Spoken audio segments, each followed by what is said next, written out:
We've talked a lot about how we use the pick, the strings, how we pluck notes, how we strum notes. We're going to now talk about and work with the neck of the guitar and what are known as frets. This is one of the really distinguishing features of steel string guitars. What is a fret? A fret is this little piece of metal that goes across the neck and the fingerboard. And it's really important because when you press a string against the fret, what it does is it shortens the length of the string and it causes the sound to go up.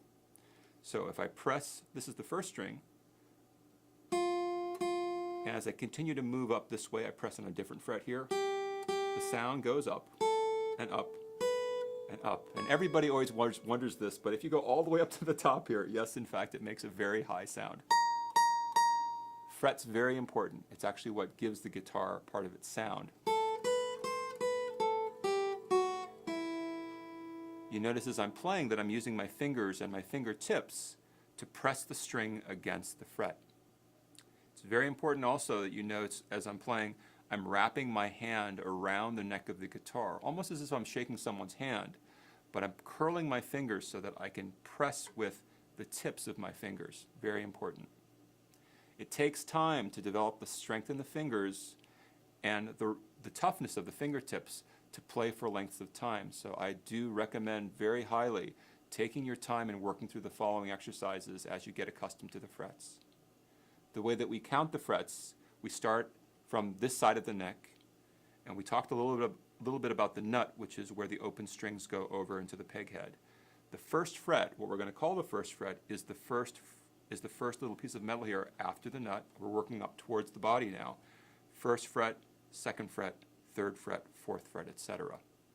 What I'd like to start by doing now is we're going to use the first finger of the left hand. We're going to wrap the hand around the neck. We're going to curl the fingers, and we're going to use the first finger tip to press right up against the fret. You notice my thumb also is on the back of the neck, and I'm pressing against my thumb, and I'm pressing against my hand. Again, almost as if I'm shaking someone's hand.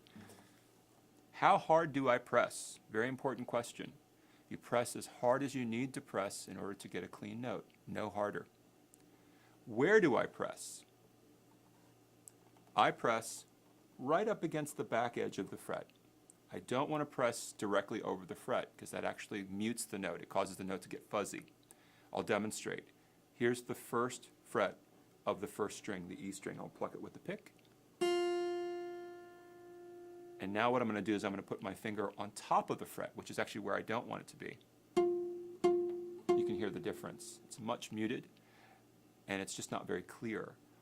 Is there a problem with playing behind the fret here? No, there's not actually. There's often times a myth about, well, you have to play in between right here. And I think you end up pressing a little too hard there when you do that. The most effective place to press is right up against the back of the fret comfortably. What I'm now going to do is I'm going to play 1, 2, 3, 4 frets with the same finger. In order to do that, I'm going to move my hand up, my arm up, to each fret. And I'm being really careful here to make sure that my finger stays right in behind that fret. So here's the first fret, here's the second fret, here's the third fret, and here's the fourth fret. Be very careful that you're actually squeezing against your thumb. I know a lot of folks, when they start off, they end up doing this. They put their thumb underneath the neck, and they end up just pressing hard with their finger, which is actually not the best way to fret a guitar. What you want to do is wrap your hand around the neck so that you're squeezing into and against your hand, and specifically against your thumb. It's much more efficient. One exercise that I would recommend at this point is doing exactly that, taking each finger, let's use the middle finger this time. You'll also notice that my finger is curled, it's not flat. If you flatten out the finger, it's like pressing a giant sponge against the string. It's going to absorb a lot of the vibration, and it could get buzzy. You want to use the tip of the finger, curl it. I always think about a wave when I'm doing this. The wave curls over, and the tip of the finger rests on the string and against the fret. It gets the clearest and prettiest sound, I think. The next step is to start using different fingers. So now I'm going to skip sort of far ahead here and play the first fret with the first finger, the second finger with my second fret with the middle finger, the third fret with my ring finger, and the fourth fret with my pinky. This is a lot of stretching. This can be very stressful, so be very careful when you get involved with these kinds of exercises. Take your time and make sure you're not pressing too hard. And also make sure that your fingers stay very close to the fret. The next thing that I'd like to show you is not just playing on the E string, but now moving to different strings. Same thing with one finger and with different fingers. I have to reach around the guitar a little bit more to get to these other strings.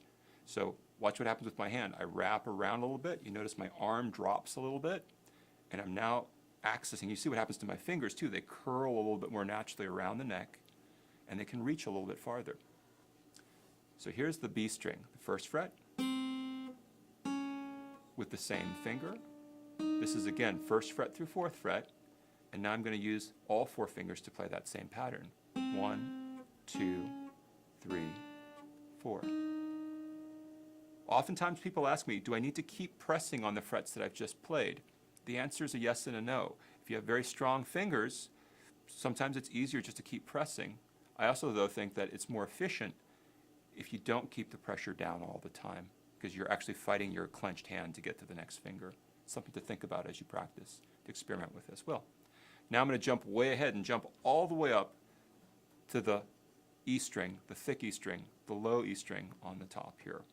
And the way I'm going to do that is wrap the hand all the way around. My fingers come all the way around, and I play 1, 2, 3, 4. And then now with all four fingers, 1, 2, 3, and 4. Big reach with the fourth finger here. The next exercise I'd like to show you is accessing frets higher up the neck. Remember, I say higher because as we go this direction, as we're fretting, the sound goes higher. So what I'm going to do is I'm going to go from the first fret, 1, 2, 3, 4, 5, 6, 7, 8, 9, 10, 11, 12, all the way up to the 12th fret. And I'd like to use all four fingers and then one finger, actually one finger and then all four fingers. One finger. I'm making sure that my finger stays close to the back of the fret. I'm trying to move my hand evenly and in time. And I could actually also go back down. If you play fast or if you play slow, make sure that you practice evenly. Much more important than getting there quickly. And now all four fingers. 1, 2, 3, 4. It's time to go to 5, so I'm going to shift the entire hand up to the first finger at the 5th fret. 5, 6, 7, 8. And now I'm going to shift up to 9, 10, 11, 12. And you can do that across all 6 of the strings as well. Excellent exercise to get your fingers stronger.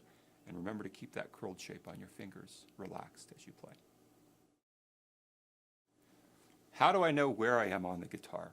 Because there are a lot of frets and it's hard to keep track of where they are.